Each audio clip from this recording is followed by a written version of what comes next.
అబద్ధాల పునాదుల మీద అధికారంలోకి వచ్చిన కాంగ్రెస్ పార్టీ అదే అబద్ధాలతో ప్రభుత్వాన్ని నడిపిస్తుంది. గ్లోబల్స్ ప్రచారంతో సీఎం రేవంత్ పాలన చేస్తున్నారు. ప్రజలకు ప్రజాపాలన అందించకుండా పిచ్చి మాటలు మాట్లాడుతూ పీఆర్ స్టంట్స్పై ఫోకస్ పెట్టారు. సంస్కారం లేని భాష తెలంగాణ సమాజం సిగ్గుపడేలా వికారమైన ధోరణితో ముందుకు సాగుతోంది. తెలంగాణ నిధులను ఢిల్లీకి తరలిస్తూ తీరని ద్రోహాన్ని చేస్తోంది.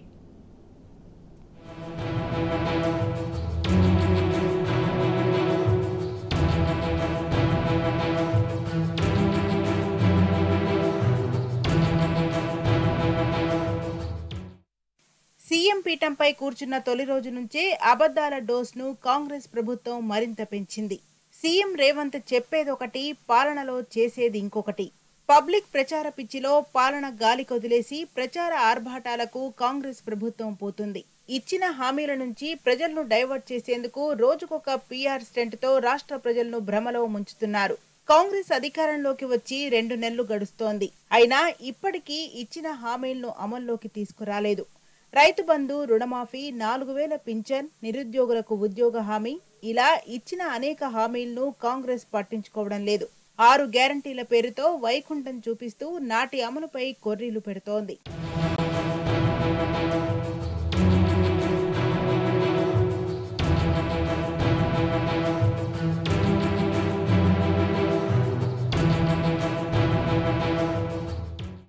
గత 10 ఏళ్లుగా తెలంగాణ ప్రజలు ఆత్మగౌరవంతో బతికారు. రాష్ట్రానికి ఏం కావాలి, ప్రజలకు ఏది మంచిదో నాటి సీఎం కేసీఆర్ చేసి చూపించారు.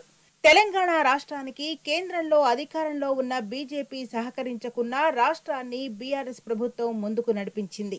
వ్యవసాయం, విద్య, వైద్యం, ఆరోగ్యం సహా అనేక రంగాలను మెరుగుపరిచింది. కానీ నేడు సొంత ప్రాంతం వాడే సంపదను కొల్లగొడుతూ రాష్ట్రాన్ని దివాళా తీసే కుట్రలకు తెగబడుతోంది ఈ కాంగ్రెస్ ప్రభుత్వం. ఒకవైపు రాష్ట్రంలో లంకెబిందెలు లేవు అంటూనే మరోవైపు రాష్ట్ర ప్రజల సంపదను తెలంగాణ కాంగ్రెస్ ప్రభుత్వం హస్తినకు తరలిస్తోంది. త్వరలోనే పార్లమెంట్ ఎన్నికలు జరగనుండటంతో పార్టీకి కావలసిన నిధులను ఇక్కడి కాంగ్రెస్ ప్రభుత్వం ఏఐసీసీ అందిస్తోంది.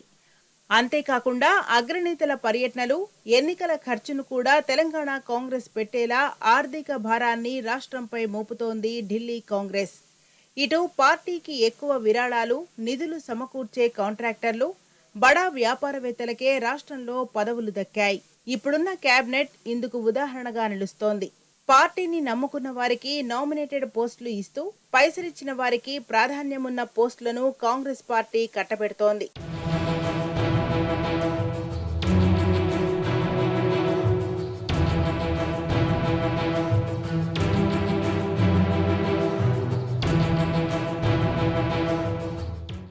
హైకమాండ్కు నిధులు కట్టబెట్టే ప్రయత్నంలో ఎవరికీ అనుమానం రాకుండా గత ప్రభుత్వంలో అవినీతి అక్రమాలు అంటూ అందరి దృష్టి మరల్చే ప్రయత్నం చేస్తోంది రాష్ట్ర కాంగ్రెస్.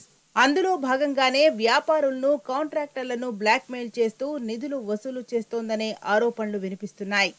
మరోవైపు కేంద్రంలో కాంగ్రెస్ అధికారంలోకి వస్తుందనే భ్రమలో ఆ పార్టీ నేతలు ఉన్నారు. వచ్చే ఎన్నికల్లో బీజేపీని ఓడించటం కాంగ్రెస్ పార్టీ కూటమికి కష్టమని రాజకీయ విశ్లేషకులు చెబుతున్నారు. 10 ఏళ్ల తర్వాత కూడా దేశంలో కాంగ్రెస్ పార్టీకి వ్యతిరేక పవనాలు వీస్తూనే ఉన్నాయి.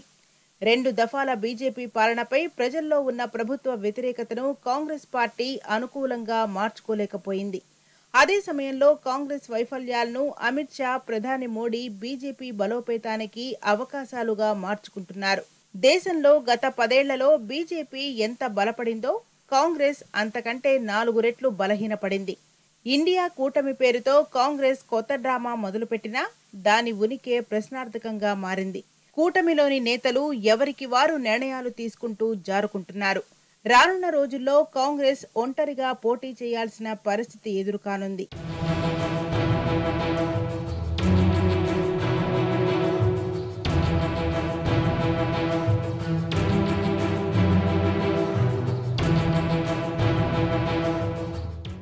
కొండ నాలుకకు మందు వేస్తే ఉన్న నాలుక ఊడిపోయింది అన్నట్లుగా ఉంది ఇప్పుడు తెలంగాణ ప్రజల పరిస్థితి. గత ప్రభుత్వం మంచి పథకాలు అమలు చేసినా కాంగ్రెస్ చెప్పిన మోసాలకు ప్రజలు నమ్మి ఓట్లేశారు. కానీ ఇప్పుడు గద్దెనెక్కిన తర్వాత కాంగ్రెస్ తన వక్రబుద్ధిని బయటపెట్టుకుంది. హామీలపై మాట మార్చుతుంది. రాష్ట్రం దివాళా తీసిందనే ప్రచారం మొదలుపెట్టింది. హామీలను అమలు నుంచి తప్పించుకునే ప్రయత్నం చేస్తోంది. ఇటు కాంగ్రెస్ పాలన దినమొక గండంగా సాగుతోంది. 60 రోజులలో కాంగ్రెస్ సర్కార్ చేసిన పీఆర్ స్టంట్స్ తప్ప పెద్దగా ప్రజలకు ఉపయోగపడే నిర్ణయం ఒక్కటి కూడా తీసుకోలేదు. ప్రశ్నిస్తున్న జర్నలిస్టు ప్రతిపక్షాలపై దాడులు చేస్తోంది. ఫ్రస్ట్రేషన్లో అబద్ధాలు, అర్ధసత్యాలతో సంస్కారం లేని భాషతో కాంగ్రెస్ నేతలు మాట్లాడుతున్నారు. నీళ్లు, నిధులు, నియామకాల ట్యాగ్ లైన్తో ఏర్పడిన రాష్ట్రానికి నీళ్లు దక్కకుండా ఈ కాంగ్రెస్ నేతలు కుట్రలు చేస్తున్నారు. రాష్ట్ర హక్కులను కేంద్రానికి తాకట్టు పెడుతోంది కాంగ్రెస్ ప్రభుత్వం. అతి ముఖ్యమైన కృష్ణా ప్రాజెక్టులను కేఆర్ఎంబీకి అప్పగిస్తూ నిర్ణయం తీసుకోవడంపై రైతులు ఆగ్రహం వ్యక్తం చేస్తున్నారు. తాము ప్రాజెక్టులు ఇచ్చేందుకు ఒప్పుకోలేదని వితండవాదం చేస్తుంటే కేంద్రం మాత్రం తన పని తాను చేసుకుంటూ వెళ్తోంది.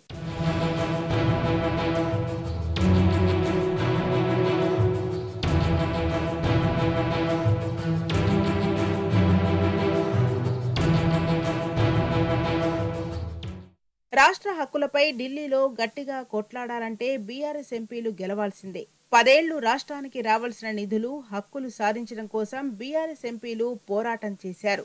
ఇక మీదట కూడా ఇదే పందాను అనుసరించబోతున్నారు. మొన్న జరిగిన అసెంబ్లీ ఎన్నికల్లో చేసిన తప్పు ఈ పార్లమెంట్ ఎన్నికల్లో చేయకూడదనే లక్ష్యంతో ప్రజలు ఆలోచిస్తున్నారు. మెజార్టీ సీట్లు బీఆర్ఎస్ పార్టీకి కట్టబెట్టాలని చూస్తున్నారు.